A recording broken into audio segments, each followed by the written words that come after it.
Good afternoon, distinguished guests, ladies and gentlemen. First of all, let me formally welcome Professor Chen Dongxiao to Singapore and to this lecture. And I also want to express my appreciation of you taking time off to attend this distinguished lecture this afternoon. As you have heard, Professor Chen is our RSIS Niyang Kongsi Professor of International Relations, and he will be here for about 2 weeks in Singapore. Today's lecture is on how he sees the situation with the American political process gathering momentum and going into election for the new President of the United States. Like many other governments around the world, I'm very sure that Beijing, China, is closely watching the unfolding dynamics of this 2024 U.S. presidential election. Most people think that the stakes are particularly high, as the outcome would reshape what U.S. and China relation will be in the coming months and years. By extension, this will have an impact on global order as we know it today. And as you look at the situation in the world today, you can't avoid thinking that whatever Professor Chen is talking about today will have a particular relevance for every one of us, whether in our professional life or in our personal life, or whatever else you may do with your life. Anything that happened in China and US will affect us. In Singapore in particular, since we are a small island, small state, we depend on everything external to grow and to progress. Our researcher in the RSIS have come to the conclusion that the United States political parties, there are two big ones there, they seem to have converged on their view of China and what China means for United States. They see they see China as US principal strategic competitor. Therefore, if there is a second Trump administration in Washington, D.C., there will be many different challenges for Beijing. They feel that Beijing sees a second Trump term as uniquely unpredictable and destabilizing. Obviously from the first Trump administration, and there is a great potential, in their opinion, to disrupt U.S.China relations, regional stability, as well as global prosperity. In this lecture, Professor Chen will explore how Beijing is strategizing in anticipation of a potential Trump victory. I hope I'm not over-demanding that he do this here, but we look forward to his analysis on what he can see and how things will evolve in the coming months and what happens if Donald Trump actually make it to the White House a second time around. All of you are familiar with Professor Chen Dongxiao's CV, professional qualification. I just want to say that he is a highly respected expert in international relations, particularly in his area of specialization in the early years on UN studies, United Nations studies, China's foreign policy, and China-US relations. He holds a PhD from Fudan University, and he has led various research projects commissioned by the Chinese government and the various bodies under the Chinese government, including the Ministry of Foreign Affairs and the Ministry of Finance.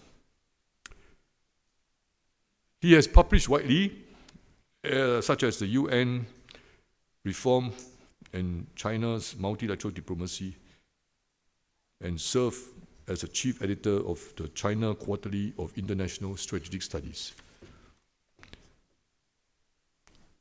We know that in addition to his academic role, Professor Chen is an influential advisor in several international and regional forums. He is a high-level advisor for the ECOSOC dialogue. ECOSOC is the Economic and Social Commission for Asia Pacific under the UN framework. So ECOSOC dialogue on UN development systems long-term positioning. He is also a member of the ASEAN Regional Forum's Expert and Eminent Person Group and a senior advisor on economic diplomacy for China's foreign ministry. Professor Chen also contributes as a senior advisor to the International Business Leaders Advisory Council for the Mayor of Shanghai and serves as vice chair of the China National Association of International Relations.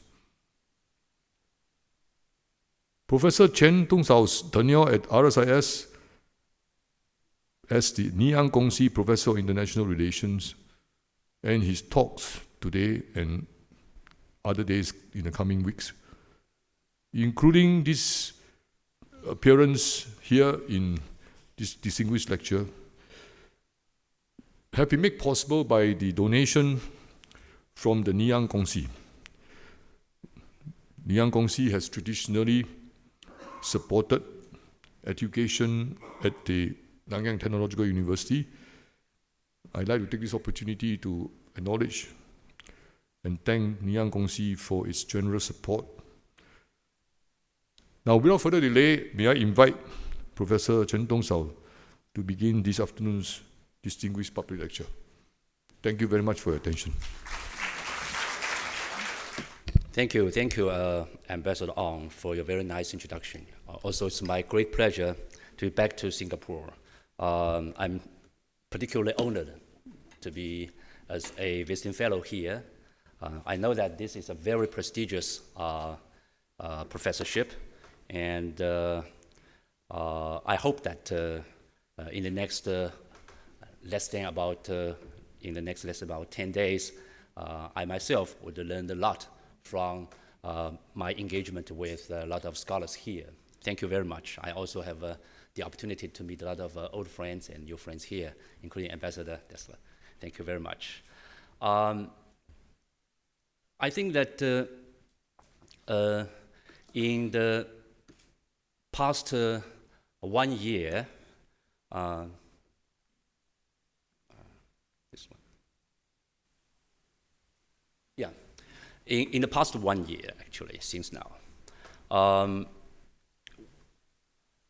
when I had the chance to talk with our international colleagues, American friends included, three most frequently questions always raised to me, including my colleague, are as follows. The first question is, which candidate does Beijing prefer to take back or to retake back the White House?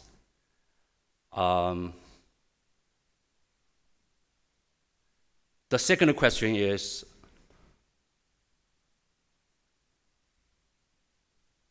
who is the most likely to win in this fall? And the third one is, what will be the Sino-US relationship look like in the next few years following the elections?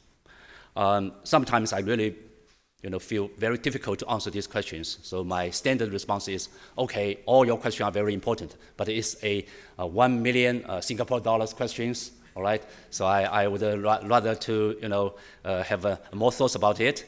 But anyway, I think for the first question,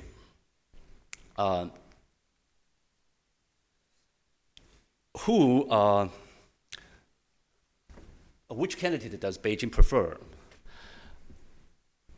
I think there are different kind of response, but for official response, I would quote the foreign ministry people, the standard response is that the US presidential election is Americans' internal affair. Right? We respect American people's own choice. And meanwhile, we reject anyone trying to demonize China or hurt China as interests during the campaign process. And we also believe that to maintain a stable and healthy or constructive bilateral relationship are in the fundamental interests of America as well as its people. So this is a very standard. I fully agree with that.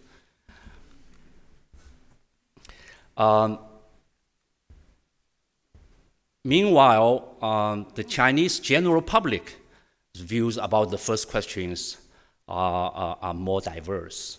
And I think that at least there are three schools of thoughts. The first school of thought, I would call it a no difference or no preference camp, no preference school. They argued that they have no preference for either Kamala Harris nowadays, or Mr. Trump, because both two candidates, their China policies are supposed to be as the same, and it will have a very negative impact on China and the bilateral relationship. So they have no preference, no difference. The second school of thought prefer Kamala Harris, Madam Kamala Harris. Largely believe that today's bilateral relationship is in a big shortage of predictability and stability. So Harris administration, if she wins, at least will have a plus in that regard, predictability. And the third school of thoughts prefers Mr. Trump. Their most important reason behind it is Mr. Trump, his policy are less ideological oriented.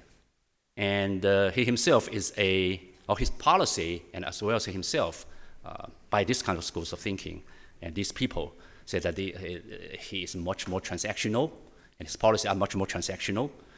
And so, and at the same time, Mr. Trump, at least in the past few years, in his first term, seems to admire or respect strong state leaders, including President Xi.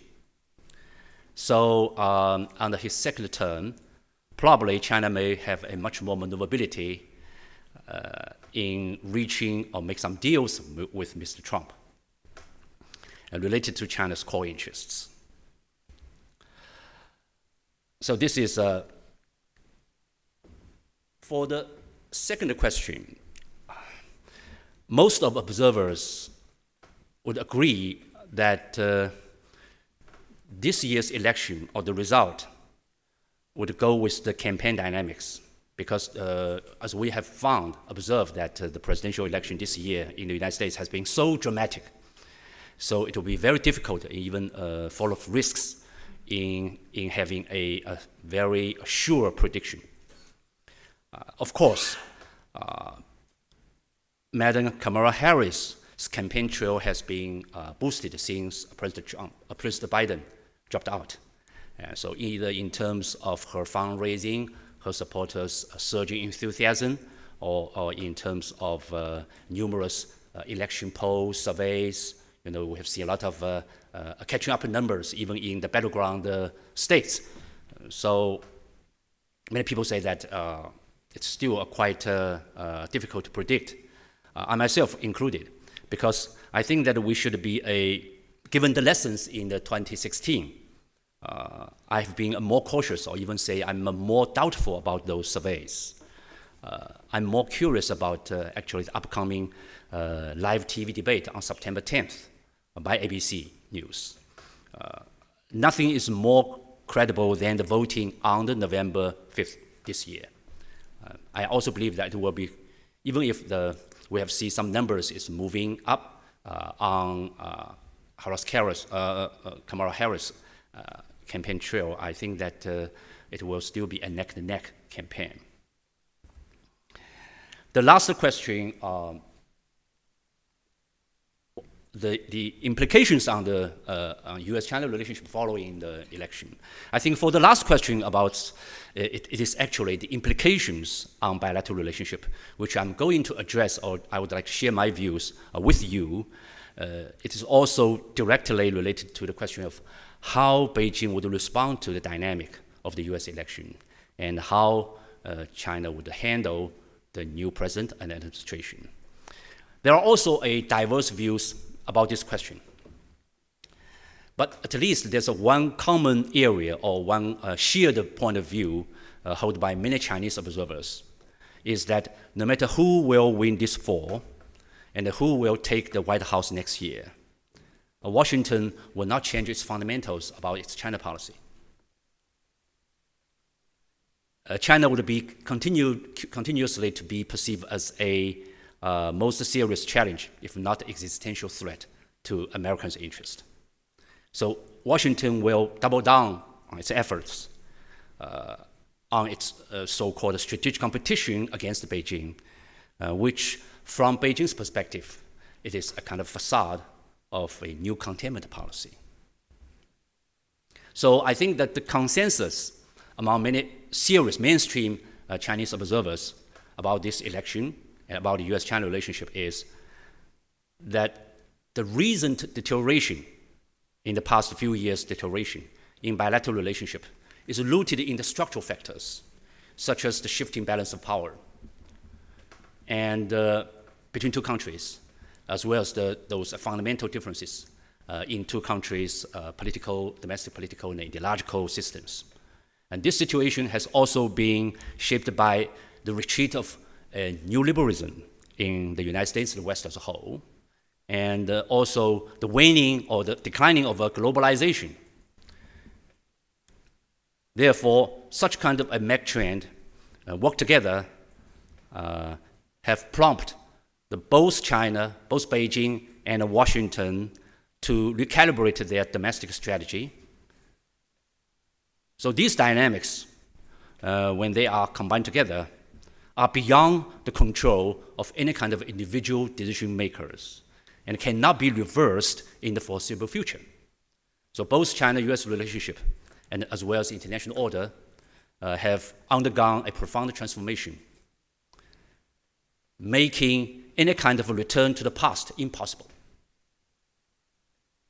For the foreseeable future, more negative news are likely to overshadow the U.S.-China relationship, no matter who is or will be in the White House.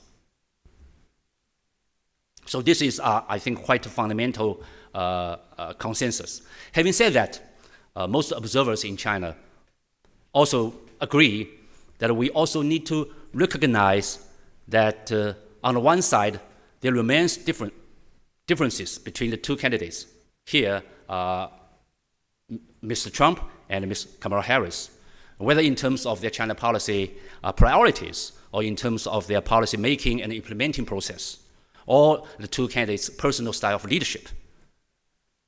In other words, from Beijing's perspective, the fundamentals of a new containment policy against China would be the same, which means that no matter who will be in the White House, the fundamental policy on China would be the same. There are still some differences in the degree of those containment policy, in the priorities of those containment policy, or in terms of style in the implementing those policies. So more specifically, many Chinese people would ask our foreign friends as well as ourselves, what will be Trump 2's China policy look like in areas of economic, trade, and technology, security, etc.? And what would be Trump-China's policy's new objective and new priority, if any? And how similar of this second Trump second with its Trump first? Or is there any kind of differences between the Trump first and Trump second? How Mr. Trump would deal with Biden administration's legacies on China policy? So these are the questions we always raise to our foreign guests as well as to ourselves. This is on one side. But on the other side, the question of how Beijing would interact with the new coming president, here, President Trump, if he has a second term, also make a big difference to the trajectory of bilateral relationship. More specifically, the question we also ask ourselves, what kind of experience and the lessons our Chinese side have learned from their interaction with Trump, starting from the 2017 until 2020? And what would be the goal, guiding principle, or approach on Chinese side in their dealing with Trump second or Trump 2? what are the main areas that Beijing would like to encounter with the Trump too, and how Beijing's interaction with Trump second would likely to influence or even change its relationship with the other third countries, including American allies and partners in Asia and in the Asia Pacific and Europe. So meanwhile, I think that when we talk about those differences on between the two candidates, as well as China's possible reaction, handling of the new president, don't forget that there's a third important context, that there's the changing dynamics of international geopolitical and economic situation.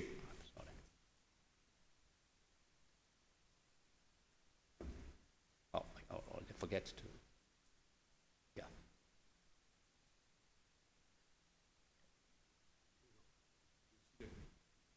Okay, I see. Well, meanwhile, don't forget that the changing dynamic of international geopolitical and geoeconomic situations and other global challenges also influence the bilateral interactions.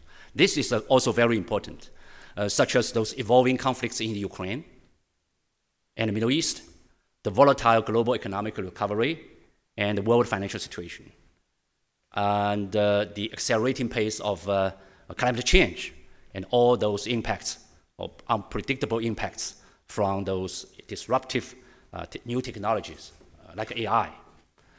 All those international or global contexts will also set a very critical context in which to influence Washington and Beijing's interaction in the future. So from Beijing's perspective, first things first, we have some consensus on the following points. This is my personal observation. First is, if Trump is elected, he will continue to use American first and make America great again as his core creed or core concept. And also, he will continue to strengthen his inward-looking and right-leaning orientation and promote economic nationalism and populism. And its four priority goals will be: number one, stimulating economic growth and promoting the reshoring of manufacturing. 2, reducing the United States' responsibility to the world. 3, strengthening the strategic competition among great power against China. And 4, solving the immigration problems.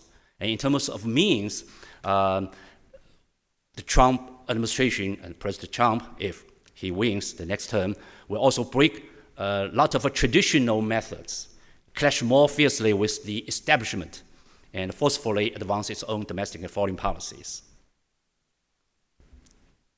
Regarding the China policy, I think that in the eyes of a Trump team and his key strategic security advisor, China is the greatest threat to United States security and growth in the 21st century.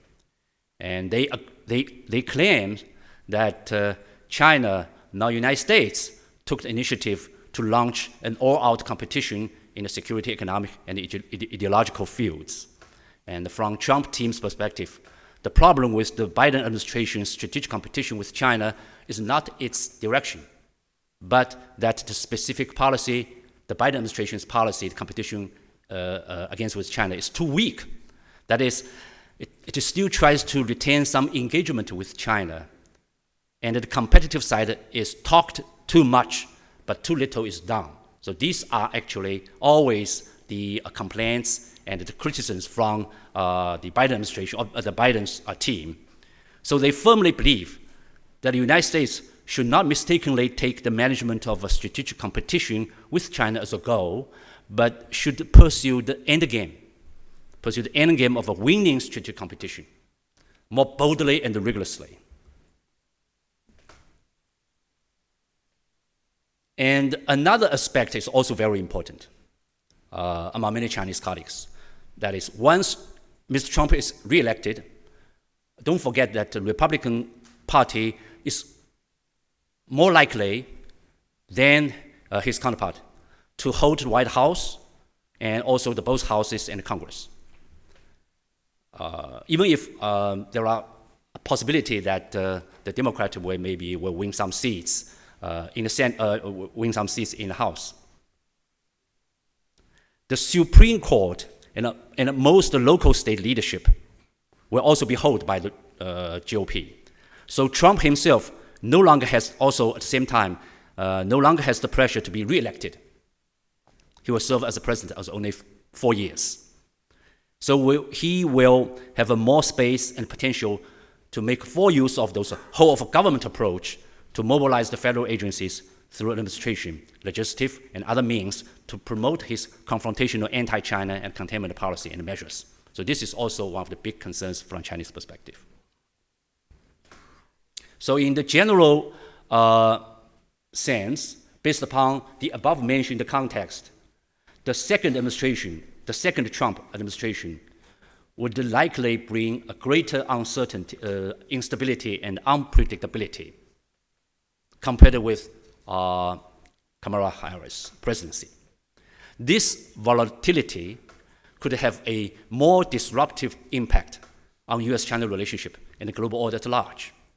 And also, I think that many of Chinese observers would agree that in light of Beijing's dealing with Trump administration during his first term, and the headline and the hardline positions Trump and his key advisors have adopted on the campaign trail, Beijing anticipates that second Trump presidency would portend even tougher and more confrontational policy. There are at least 4 policy domains will be very seriously impacted in this regard. The first domain is on economic and the trade issue. It is all well known that Mr. Trump and his key economic and trade advisor, Mr. Lighthizer, they are most anti-globalism, and they are also the deeply believer in the reciprocity. And many of them have also quite a mysterious theory that by reducing the trade deficit through their tariffs on China, those manufacturing capacity would flow back to America again, whether traditional and high tech ones.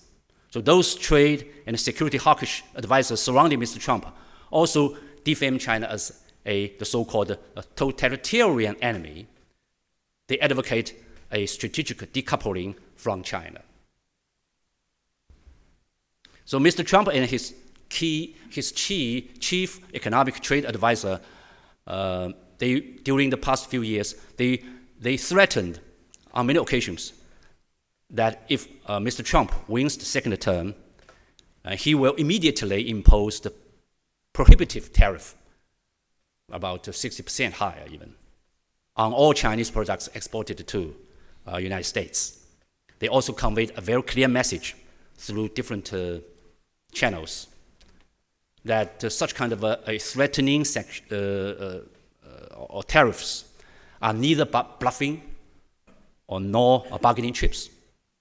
Some advisors also propose to pursue press more American manufacturing investment in China, leaving China, through the various carrots or incentives, such as the further deregulation, more tax relief, or even depreciation of US dollar.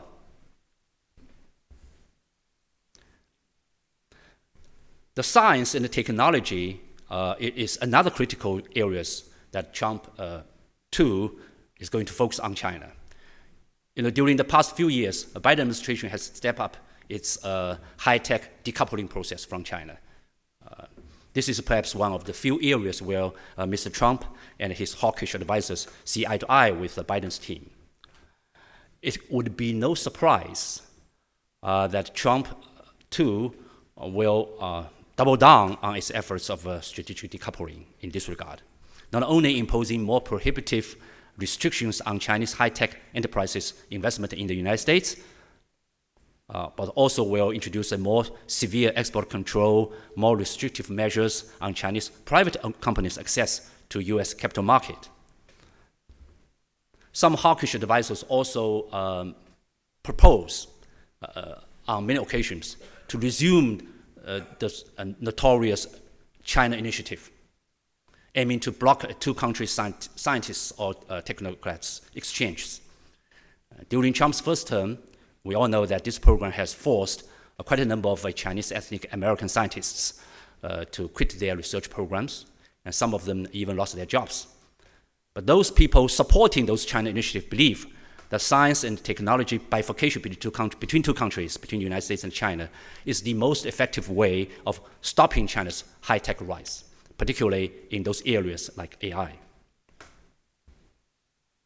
The third domain is military and security.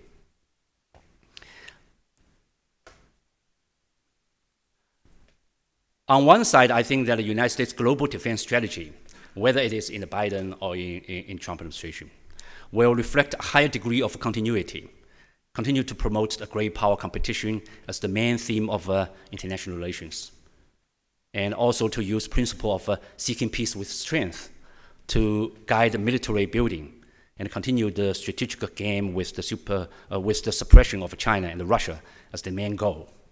In order to maintain the United States' absolute superiority in military strength, Mr. Trump will try to promote the reform of arms and service in line with the strategic goal of great power competition, restore the Navy's long-term shipbuilding program, and strengthen its space capacity building, etc.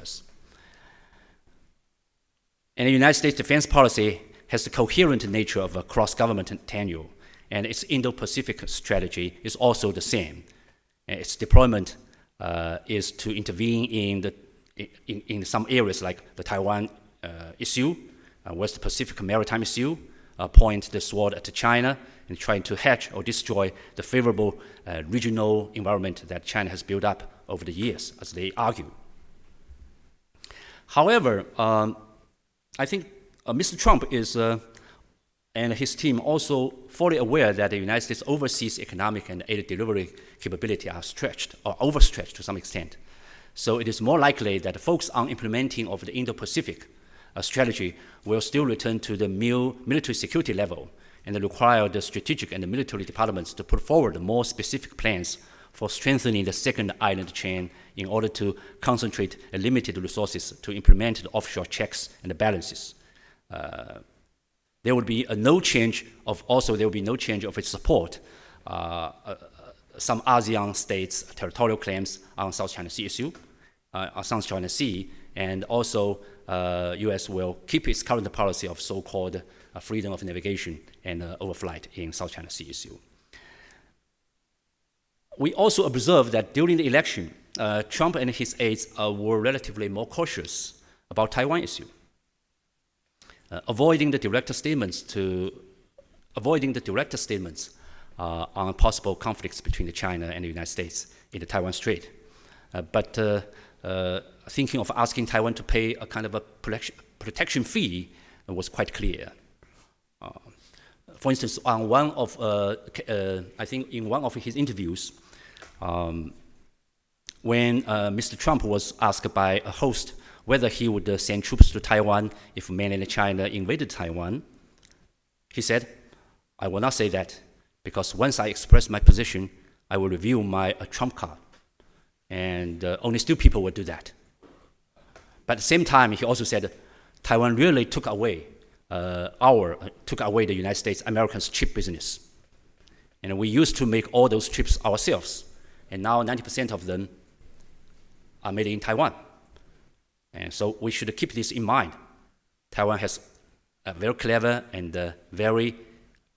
and smart way to take our business. So this is also, I think, Trump's point. But Beijing do notice that some of key security advisors, including his former national security advisor, latest articles in Foreign Affairs, mentioning, they advocate some more aggressive policy regarding the Taiwan Strait, including inviting the Taiwan to join the RIMPAC exercise or increase the military spending on Taiwan, and some of his hawkish advisors even, even advocate a more aggressive proposal on Taiwan issue. Last but not least, domain of Trump second is China's on China policy is regarding those ideological and political confrontations, including but not confined to those issues like Hong Kong, or Xinjiang, or Tibet.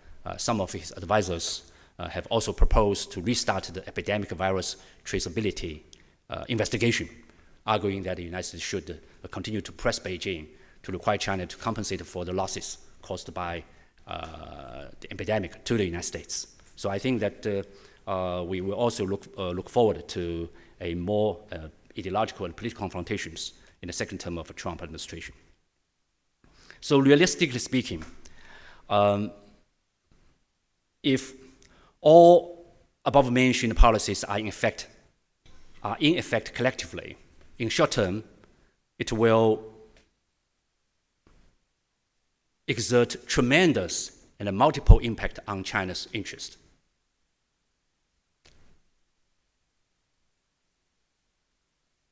For example, take tariff as an example. Over the past few years, the overall tariff level of the United States on China has increased from the in 2018 from the 3% to now about 19.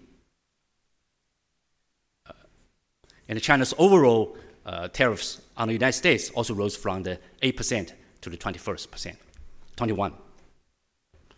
So the trade war during the Trump's first term has led to a structural change in trade between two sides, between two countries, with intensified decoupling and weakened interdependence, which has also led to a more acceleration of the global supply chain restructuring.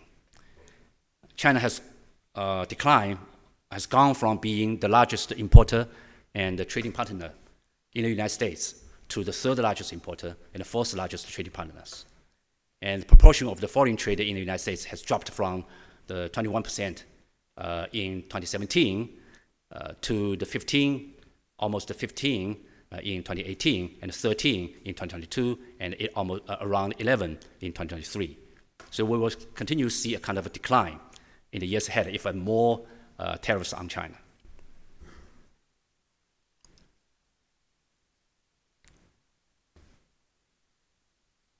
So the ranking of China's top 3 trading partners also have changed from United States, Europe, and ASEAN in 2017 in that ranking to ASEAN, European Union, and the United States in 2022 and 2023. So if tariff imposed on China is as high as 60% based upon some of the research in China, we would see even more disruption and damage on China's trade with the United States. The similar impact are also on FDI in China from the United States. Although there are many reasons behind for the slowdown of the foreign direct investment in China in the past few years, but the political tension between two countries have obviously played a big role. For instance, with the U.S. restriction of China's access to advanced semiconductors, chip-related business are clearly shifting away from China. China used to account about almost 50% of the global chip-related FDI in 2018, but this figure plunged into only 1% in 2022, according to the Romdian Group. So if the second Trump administration imposed a more severe restriction on bilateral investment in those high-tech issues, the damage are also more consequential.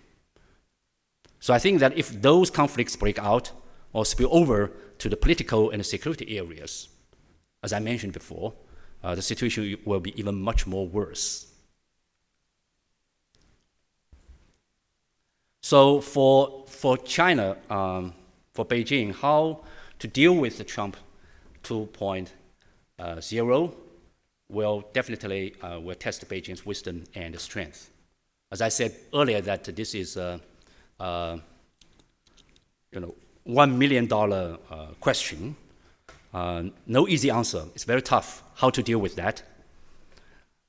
But I think that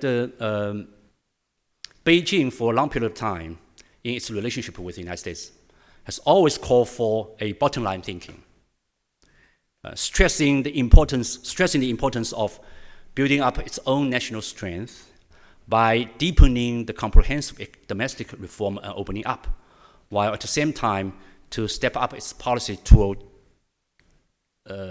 toolbox building to mitigate and to counter the external shocks. So this is always the principles that Beijing have pursued. As Prince Xi once told his colleague that in facing or when encountering those chaotic, unpredictable situations, he introduced a kind of a new 24-character formula in Chinese, of course. In Chinese, it is pronounced as 沉着冷静, 保持定力, 稳中求进, 积极作为, 团结一致, 敢于斗争. And in English, it means stay calm, remain determined, seek progress while maintaining stability, proactively achieve results, united as one, and dare to fight. I think these are the new formula to deal with any kind of challenge, including those shocks from the United States. That means, in terms of the bilateral relationship with Washington, Beijing has a very clear objective in its bilateral relationship. The end game of China's relationship with the United States is not for replacing China's primacy, as Beijing always made it very clearly to American colleagues and counterparts.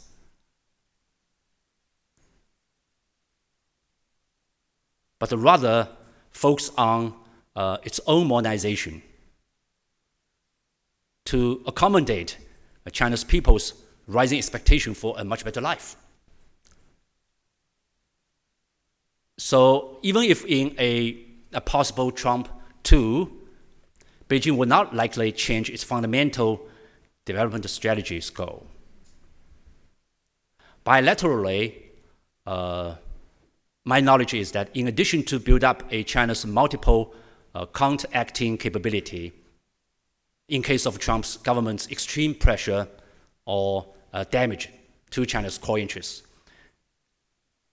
Beijing also try very hard to maintain a workable lines of communication at various levels and on the multiple domains, diplomatic, economic, military, etc.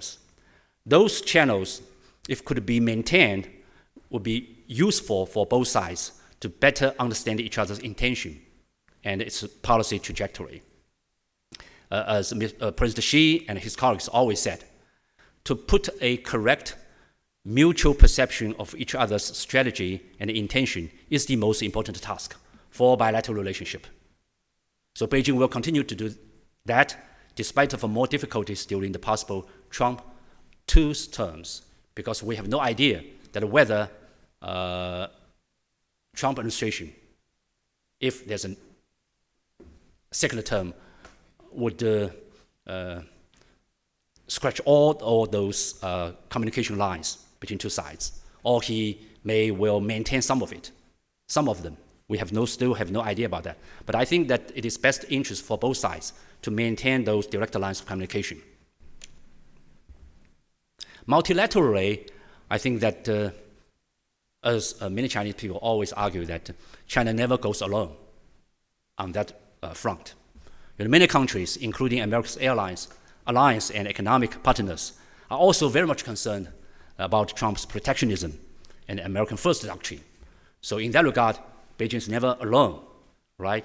For example, Trump's opposition to economic globalization and free trade will seriously undermine the momentum of world economic recovery and the principle of WTO, while many other economic partners even those trade partners with the United States, they are eager to try to restore the function of WTO. Another example is that the Trump and his team are quite anti. They always self-claimed as a labeled as a anti-globalists. They emphasize the unilateralism over multilateralism. They emphasize the fossil energy over the clean energy or renewable energy. They also oppose those global agenda cooperation like climate change. So I think on that front of those policy issues, China would find more partners and cooperation with other concerned countries and parties. Last but not least, I think this is also very important, that no matter what change occur in the political situation in the United States, it is always indispensable to maintain a bilateral cultural people-to-people exchange. Beijing will always, despite of difficulties, will continue to promote the people-to-people exchange to try to reduce the impact of those ideological and political differences on the people-to-people contacts. In this regard, President Xi Jinping initiated an invitation to 50,000 American teenagers to come to China for exchange and study in the next 5 years during his meeting with Biden in San Francisco last year, which is of great importance. A lot of universities, including a lot of think tanks like RSIS, we also join such programs. So I think that no matter who will be in the White House, even during we foreseeing that if there's a Trump administration second term, there will be more difficulty in a normal people-to-people or cultural exchange. But I think that we will continue to intensify our efforts to do that. So in conclusion, in the face of those intensification of American strategic competition with China and the escalation of the bilateral strategic competition on many occasions, China should maintain its strategic focus, adhere to its own priority agenda, and also firmly pursue the strategic goal of achieving a development agenda through peaceful development, and avoid falling into the track of zero-sum competition and new Cold War kind of a confrontation with the United States. Just like Mr. Xi has his remarks to his colleagues say that we should stay calm, right? Remain determined on our own agenda. So with that, I will wrap up my remarks. Thank you very much.